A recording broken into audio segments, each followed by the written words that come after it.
Hello అందరికీ ఈరోజు మా ఇంట్లో బెండకాయ టమాటా కర్రీ అండి. వీడియోలోకి వెళ్దాం రండి.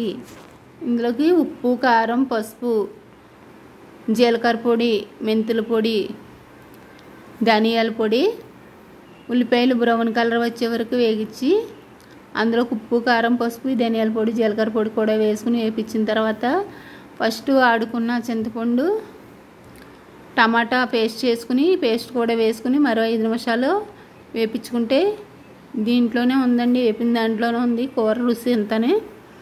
తర్వాత వేపించుకున్న బెండకాయ ముక్కలు కూడా వేసుకుని మరో 10 నిమిషాలు మగ్గనిచ్చిన తర్వాత కొద్దిగా వాటర్ పోసుకుని 10 నుంచి 20 నిమిషాలు ఈ కూర ఉడకనిచ్చి పైన కొత్తిమీరని జిమ్ముకోవాలండి. కొత్తిమీర వేసుకున్న తర్వాత ఇది రోటీలోకి కానీ చపాతీలోకి కానీ రైస్లోకి కానీ చాలా బాగుంటుందండి.